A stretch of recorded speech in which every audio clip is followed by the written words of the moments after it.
Vamos a orar. Señor, te damos gracias, te damos gloria y honra a ti, afirmamos este momento grato para ti, Señor. Queremos, Señor amado, proclamar la palabra del Evangelio, afirmando que tu gracia, que tu amor y tu cuidado se hacen presentes en nuestras vidas, en todo lo que hacemos, y que, Señor amado, para beneficio del reino tuyo, Señor, el reino de los cielos, el reino, Señor amado, que tú promueves, el que ha llegado a este mundo, Señor amado, lo que podamos proclamar aquí a través de este estudio bíblico sea, Señor amado, aplicable para nuestro día a día, para nuestras vidas, y podamos afirmar que tu gracia, que tu amor, que el testimonio, Señor amado, te honra a ti por todo lo que hacemos, con amor y gloria a tu nombre, Señor amado, en el nombre de Jesús. Amén y amén. Gloria a Dios.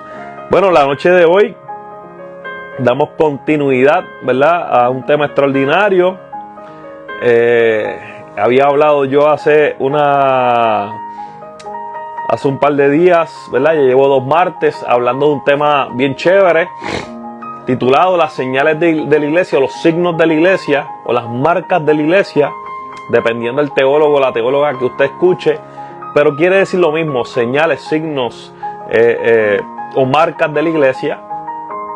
Esto es una teología, ¿verdad?, que se basa en una idea que se llama eclesiología, el comportamiento de la iglesia, ¿verdad?, o cómo conocemos la iglesia desde la perspectiva de Dios. Y en esta dinámica bien chévere, hoy vamos a hablar sobre el tercer tema de la eclesiología, o la tercera señal, la tercera marca de la eclesiología. Habíamos hablado previamente de la iglesia, que es una, ¿verdad?, basada en la unidad, lo que representa la unidad para la iglesia. Cristo murió para unir a la iglesia. Dice la palabra en 1 Corintios 12:12 que somos un solo cuerpo, ¿verdad? Y una y otra vez la palabra de la unificación de la iglesia está bien marcada. Es un signo, una señal. La iglesia da testimonio cuando se comporta como una sola iglesia. Y eso es sumamente importante que lo tengamos claro. Quiero saludar por ahí a Víctor y a Alexandra. Espero que Jocabé se haya dejado poner las vacunas, así que seguimos orando por ellas y que esté todo bien. También el segundo tema que estuvimos hablando la semana pasada es que la iglesia es una santa. Y en ese tema de la eclesiología, esas marcas de la iglesia, la gente espera ver a través del testimonio de las personas que utilizan o que se hacen llamar cristianos o cristianas, que sean un grupo de personas que se comporten en unidad y que practiquen o que vivan la santidad, no como un atributo de exclusión, sino como una señal de inclusión.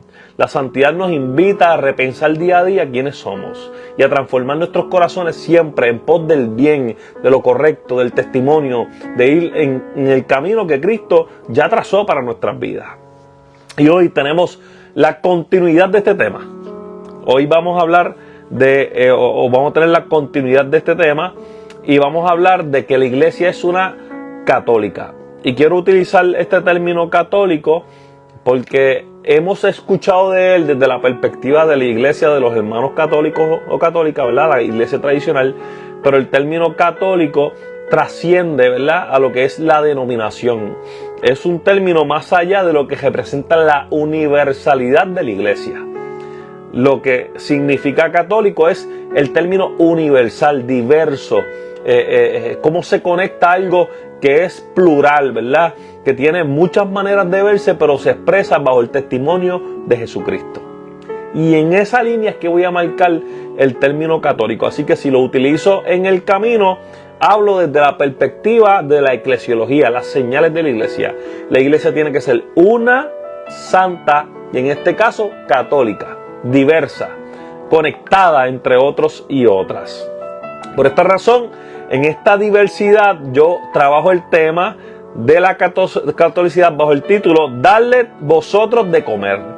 La iglesia católica del pueblo, la iglesia universal del pueblo, la iglesia diversa del pueblo. Darle nosotros y nosotras de comer. Y eso yo hago una breve ilustración basada en una base bíblica que muchos de nosotros y nosotras conocemos, y es la base bíblica del Evangelio de Marcos, capítulo 6, versículos 30 al 44. que es ese texto, es extraordinario porque es uno lleno de testimonio. Y lo vamos a ver y le pido que esté cerca, ¿verdad? Y atienda con detenimiento lo que estaré diciendo. Dice el texto de Marcos capítulo 6, versículos 30 al 34, esto. Dice, entonces los apóstoles se juntaron con Jesús y le contaron todo lo que había hecho y lo que había enseñado. Y él les dijo, venid vosotros aparte a un lugar desierto y descansen un poco, porque eran muchos los que iban y venían, y de manera que ni aún tenían tiempo para comer, y se fueron solos en una barca a un lugar desierto. Pero muchos les vieron y le reconocieron. Muchos fueron allá a pie desde las ciudades y llegaron antes que ellos y se juntaron a él. Y salió Jesús y vio una gran multitud y tuvo compasión de ellos y de ellas, porque eran como ovejas que no tenían pastor. Y comenzó a enseñarles muchas cosas. Cuando era muy avanzada la hora, sus discípulos se acercaron a Jesús diciendo, el lugar es desierto y la hora es muy avanzada. Despídelos para que vayan a los campos, aldeas y alrededor y compren pan, pues no tienen qué comer. Respondiendo él les dijo, dadle ustedes de comer. Ellos les dijeron, que vayamos a comprar pan por 200 denarios y démosles de comer. Y él les dijo, ¿cuántos panes tienen? Vayan y llévenlo y véndelo y denlo. Y al saberlo, dijeron 5 panes y 2 peces. Y les mandó que hiciesen recostar todos los grupos sobre la hierba verde. Y se recostaron por grupos, de cientos en cientos, y de 50 en 50. Y entonces tomó 5 panes y 2 peces, y levantó los ojos al cielo, bendijo, partió los panes, y dio a sus discípulos para que los pusiesen delante. Y repartió los 2 peces entre todos. Y comieron todos y todas, y se saciaron, y recogieron de los pedazos 12 cestas llenas, y de los que sobró, de los peces.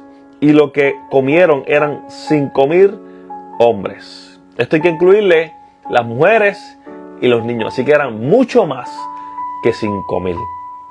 En esta realidad, yo veo que este relato se repite en varios evangelios del Nuevo Testamento. Y hace una ilustración extraordinaria de lo que es la compasión de Jesús.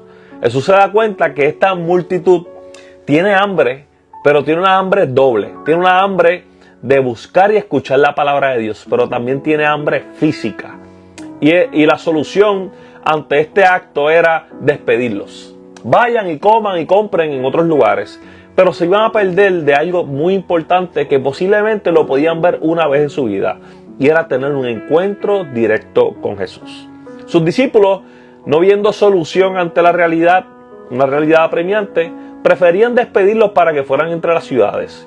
Pero Jesús, viendo la oportunidad de afirmar la gracia, el cuidado y el amor de Dios hacia el ser humano, él prefiere recoger un par de peces y un par de panes para hacer un momento glorioso del cual hoy, luego de 2000 años, seguimos predicando. Y es el gran milagro de la multiplicación de los panes y de los peces. Amada iglesia, hoy hablamos de una de las marcas más profundas de lo que significa ser verdaderamente iglesia. Porque tú y yo somos la iglesia del Señor. La iglesia no es la estructura, no son las 4 paredes, no es la denominación, sino la gente. Aquellos y aquellas que dicen servir a Cristo, aceptar a Cristo, proclamar la fe en Cristo y encarnar el testimonio en Jesucristo. En esta idea de que somos iglesia hay un término muy conocido como la catolicidad. Expliqué al principio que no es haciendo alusión a los hermanos católicos o a las hermanas católicas, sino el término que habla de la diversidad, de la pluralidad, el alcance de todos y de todas. Por eso cuando la catolicidad se marca en la iglesia, da testimonio de una de las grandes señales. Cuando decimos que la iglesia es católica, no nos referimos solo a una denominación, sino una universalidad, que es de todos y para todos y para todas. Catolicidad significa estar conectados y conectadas con toda la creación. Y cuando hablo con toda la creación, hablo con la naturaleza, con la tierra, con los hermanos, con las hermanas, con los animales y toda la diversidad que es creada también por Dios, así como lo es usted y como lo soy yo. Con todas las culturas, con toda la diversidad cultural, no importando del continente que venga, sea de África, de Europa, de Asia, ¿verdad? de América. No importa, ¿verdad? Si viene del otro lado del mundo, si viene de Austria, de donde venga, del continente que usted venga, de todas las culturas, también usted es parte de la iglesia. Y con todas las personas que esto implica. Especialmente aquellas personas que por cuestiones de poder, por cuestiones de la historia, han sido marginadas u olvidadas. Porque existen personas que han sido marginadas u olvidadas. Posiblemente usted y yo tenemos algo que podría ser, por ejemplo, el celular, podría ser nuestro carro, podría ser nuestra casa, que posiblemente le costó a que alguien fuera marginado u olvidado. Y para poder tener eso, alguien tuvo que haber sido posiblemente esclavizado. Usted está siguiendo lo que estoy diciendo. Así que hay gente que ha sido olvidada y marginada. ¿Verdad? Pero en tiempos de crisis, en tiempos de la realidad, crisis social, porque se han vivido crisis sociales, crisis alimentarias, crisis espiritual y de sentido, ¿verdad? De pertenencia, de cuidado. Nos tenemos que hacer la pregunta de cómo respondemos como iglesia ante esos momentos de crisis, ante la crisis social, alimentaria, espiritual o del sentido. ¿Cómo la iglesia responde a los más necesitados, a los más vulnerables? Repetimos la frase de los discípulos: despídelos. ¿Acaso decimos lo mismo que nosotros y nosotras, que ante la crisis, el dolor, el hambre, podemos repetir o decir lo mismo que los discípulos? Despídelos, Señor. Que cada cual resuelva como pueda. Que ellos vayan a la ciudad y compren su alimento. Podríamos decir eso. O podemos, como Cristo, decir: dadle vosotros y vosotras de comer. Y nos hace una invitación directa a que no despidamos a las personas ante la necesidad, sino que busquemos una solución, un acompañamiento, una acción ante la necesidad de aquellos que son y las que son vulnerables. La catolicidad es una apertura que rompe barreras. No hay muros, no hay murallas, no hay cadenas, no hay nada que lo pueda detener, porque la catolicidad es una apertura que rompe barreras. En Marcos capítulo 6, Jesús se enfrenta a una de las peores crisis alimentarias de su ministerio. ¿Se imaginan? Cristo con más de 10,000 personas ahí delante con hambre. Cientos de personas sin comida, sin abrigo, sin certeza de un mañana. Pero los discípulos, en una actitud parecida a la de la Junta de Control Fiscal, ¿verdad? Como en nuestro país, en Puerto Rico, dicen: despídelo, que cada uno o cada una resuelva con su comida. Sí, y utilizo la Junta porque a veces se comportan de esa manera, rechazando, olvidando, alejándose de la necesidad y la vulnerabilidad del pueblo, yendo por encima de los bienes económicos que ellos y ellas pueden tener. Pero Jesús propone algo radicalmente diferente.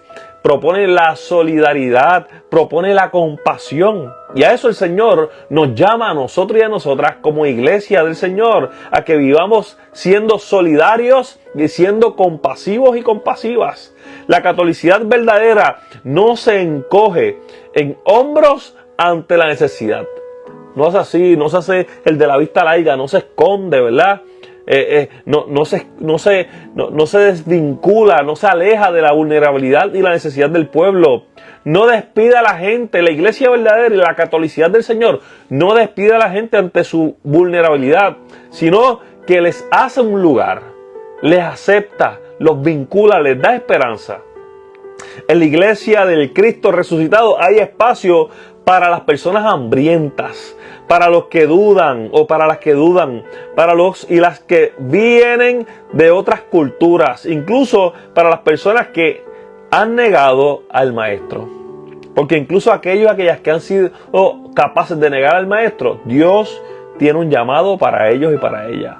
Dios quiere llamar y restaurar a toda persona. Jesús nos enseña que el problema no es la escasez, sino el egoísmo. Hay de más. El problema es que no sabemos compartirlo. Cuando se comparte lo que hay, alcanza para todos y para todas. Hay un pensador extraordinario, teólogo de los primeros siglos, ¿verdad? Para el año 325, y he estado hablando de él las últimas pasadas, llamado San Agustín de Hipona. Y en ese planteamiento de las señales, las marcas de la iglesia, se desarrolla este término, la catolicidad.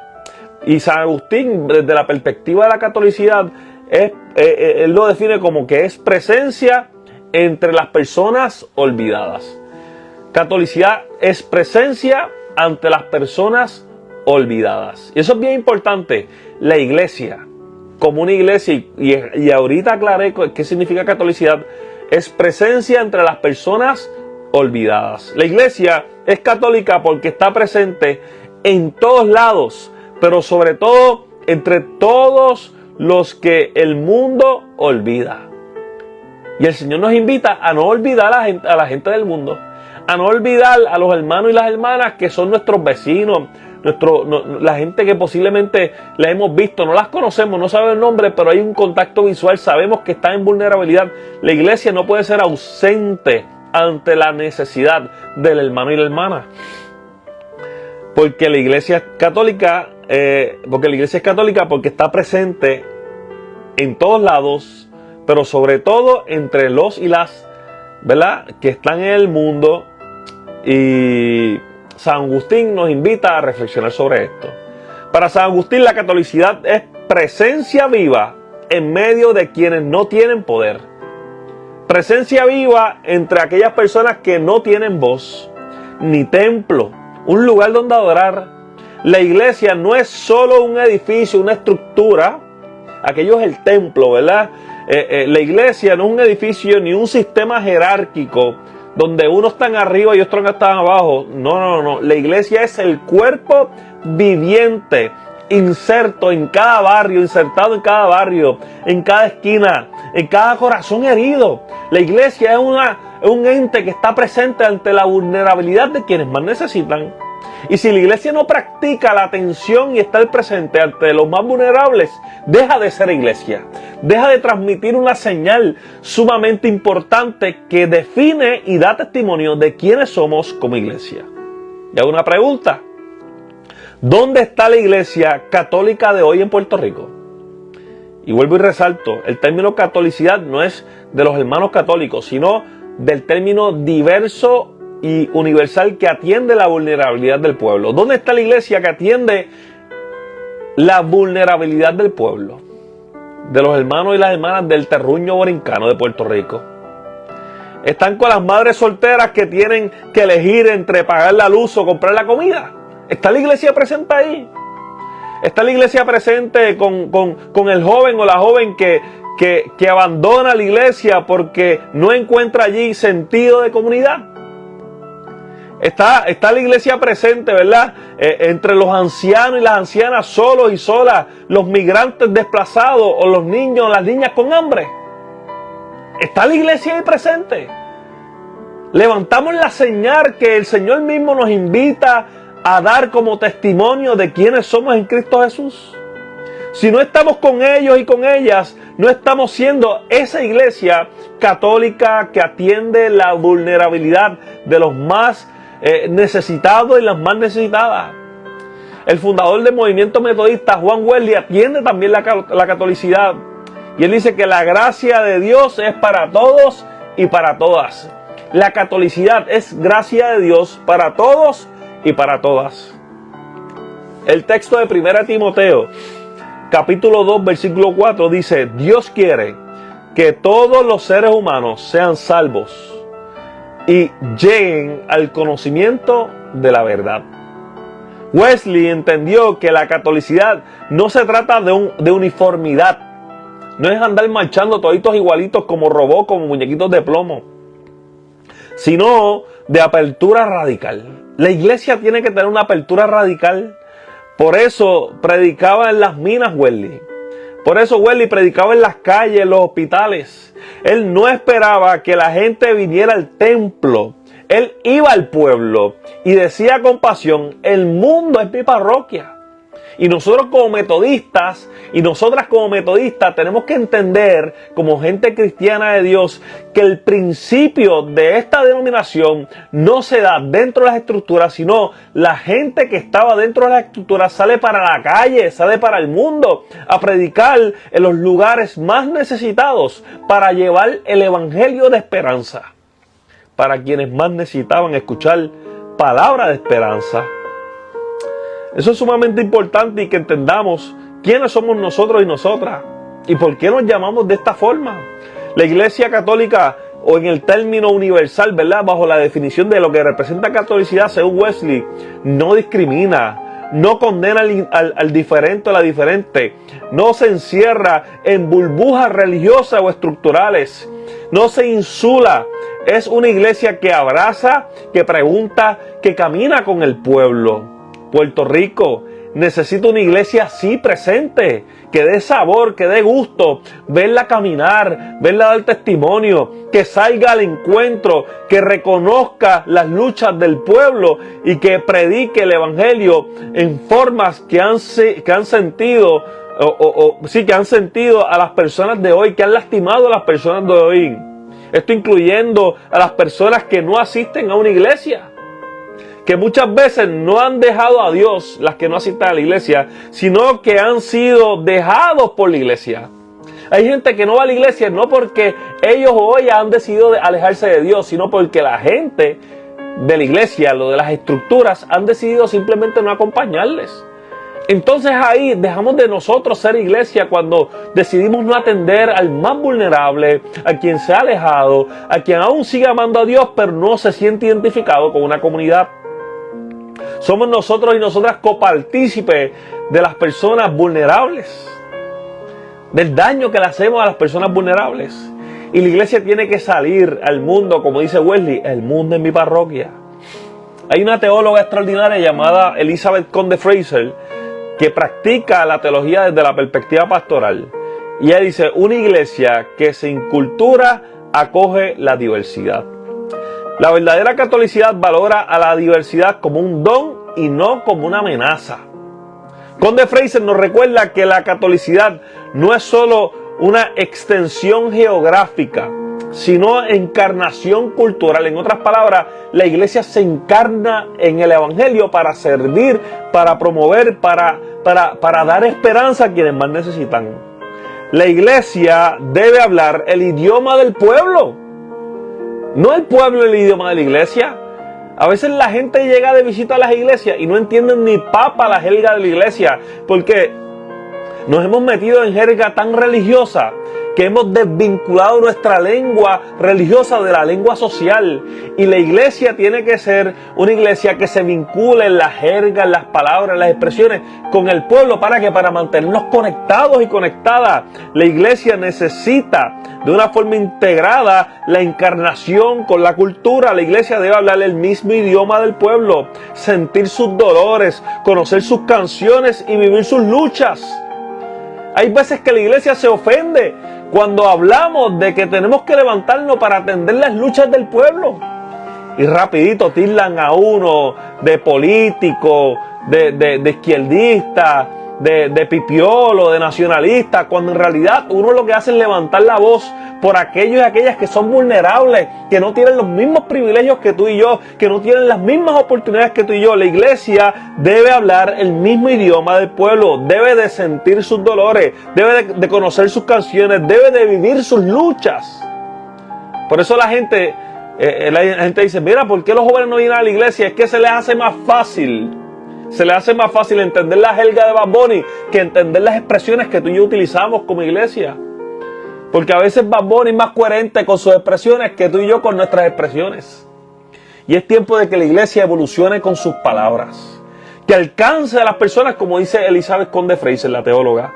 La iglesia debe contextualizarse ante la realidad del pueblo. Una iglesia es católica, que practica la catolicidad en Puerto Rico, o que practica la catolicidad en Puerto Rico, no impone modelos de faraneos, farisaicos, ni espiritualidades importadas de otros lugares. Nosotros somos gente autónoma.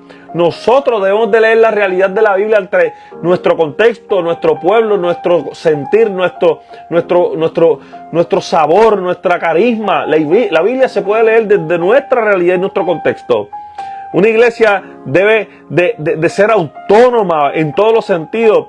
No tiene que traer o imponer modelos foráneos de espiritualidades importadas, sino que se forma desde la tierra, desde cultura boricua, desde la historia de resistencia y esperanza de nuestro pueblo, porque nuestro pueblo ha luchado por años. Por eso es que nosotros y nosotras tenemos que contextualizarnos. Y en ese proceso, nosotros como iglesia debemos de acoger a todos y a todas. No importa si son negros, blancos, blancas, pobres, ricos, trabajadores, trabajadoras, ancianos, ancianos, niños, mujeres, hombres y mujeres, ¿verdad? Y los que no se identifican con ninguna categoría, diversidad, no importa, ¿verdad? Tenemos nosotros y nosotras que acoger a las personas con sus diversidades. Porque la restauración no es tuya, no es mía, la restauración es de Cristo y del Espíritu Santo. Porque a veces pensamos que nosotros transformamos, pero no nos transformamos ni a nosotros ni a nosotras. Solo Dios, solo su Espíritu Santo es capaz de transformar. Eso es lo más importante. Y existe una aplicación que nosotros como iglesia tenemos que tener, que tenemos que ejercer. La catolicidad comienza en la mesa. Y lo vemos en este relato tan extraordinario que leímos del Evangelio de Marcos. Volvamos al texto donde Jesús les dice: dadle vosotros y vosotras de comer. La pregunta es: ¿qué tenemos hoy para compartir como iglesia? Tal vez no son 5,000 panes y 2 peces, pero sí son una sonrisa que al llegar, una sonrisa que al que llega con miedo. Hay personas que llegan a nuestra vida con miedo, con temores, pero tenemos una sonrisa para ellos y para ellas. Quizás una palabra a quien vive con ansiedad. Quizás eso es lo que tenemos. O quizás lo que tenemos es una acción concreta en medio del hambre del pueblo. ¿Qué tenemos para dar? 5 panes, 2 peces, una sonrisa, unas palabras, una acción. ¿Qué tenemos para dar? La solución a la crisis no es el aislamiento, es la solidaridad. La solución a la crisis no es el aislamiento, es la solidaridad. Eso que nos distingue como boricua. Cuando pasamos la azúcar por encima de la verja, cuando sacamos el manojo de guineo y compartimos con el vecino, cuando hacemos los pasteles y le damos la mitad de la docena al vecino de adelante, cuando hacemos el café y lo compartimos entre hermanos y hermanas, cuando nos sobró el almuerzo y dividimos entre el vecino y la vecina, cuando nos preocupamos por la necesidad del hermano, de la hermana, de aquel que no veo hace días, la llamada presente: estamos aquí, no te he visto, ¿cómo estás? Una breve conclusión diciendo: la iglesia practica la catolicidad, es católica cuando abraza a todos y a todas, sin excepción. Cuando no manda a la gente a resolver las cosas solas, sino que reparte lo que tiene. La iglesia es católica cuando escucha al pueblo en el que está. Se contextualiza y no se encierra en sus muros. La iglesia debe de estar presente. Y sobre todo, la iglesia es católica cuando dice con firmeza: aquí hay un lugar para ti. Porque en la mesa de Cristo hay pan, hay gracia, hay lugar para todos y para todas. Amén. Hoy invito a la iglesia a encarnar estas palabras y hacernos presentes con ese gran llamado que el Señor nos invita a ejecutar.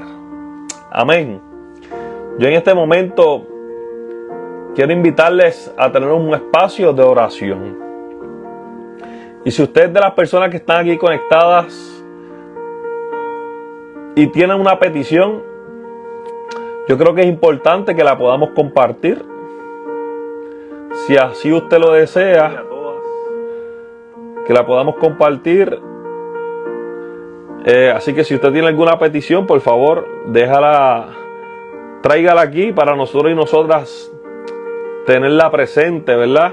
Entre cada uno y cada una de ustedes. Aquí tengo unos cuantos. Tenemos aquí Olga Rosa que nos comparte una petición. Nuestra hermana María de los Ángeles pide por salud. Nuestra hermana Susana Medina, seguimos orando por ti, Susana, por tu rodilla, por tu pronta recuperación. Oramos por Alexandra López y por sus hijos, por gratitud por la vida de Eric y su cumpleaños. Saludamos por ahí a nuestra hermana Ani Lugo, a nuestra hermana Magda, a nuestra hermana Doris. Oramos por un viaje que nuestra hermana Doris pronto tiene para los Estados Unidos. Dios te bendiga mucho, Ivette. Oramos por su familia, Ivette. Dios te bendiga. Oramos por la familia de Olga. Dice aquí Olga, peticiones por Janice Gurman, recuperación de resultados de cirugía. Y Agustín Rosa, por resultados del MRI. Quiero que pongan en oración a mi abuela, Nidia.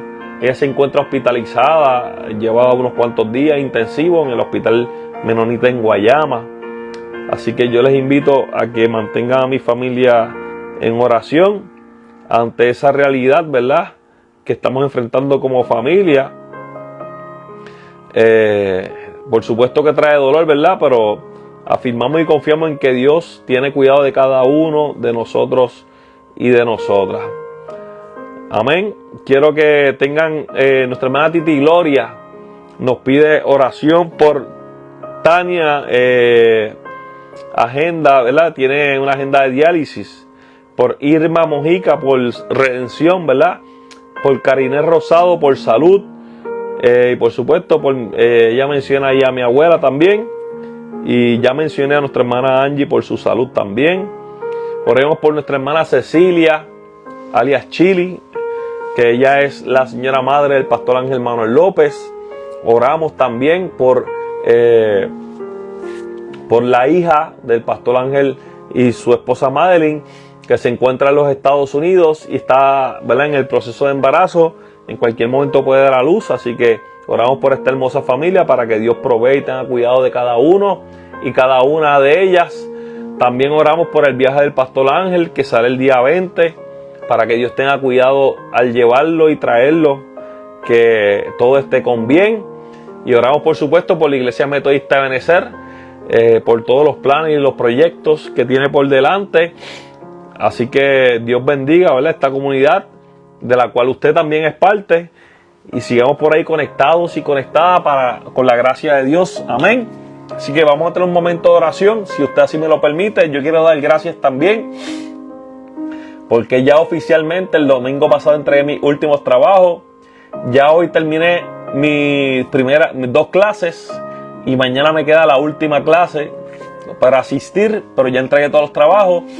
Y ya el 4 de junio tengo mi graduación, así que manténgame en oración. Doy gracias a Dios porque ha sido bueno conmigo. Y por supuesto, este camino no ha sido fácil, pero quiero dar gloria y honra al Señor por toda la gente que ora, que me ha acompañado y que me da palabras de aliento y ánimo para seguir perseverando en Cristo Jesús. Amén. Así que vamos a orar y vamos a afirmar la gracia de Dios en esta hermosa noche.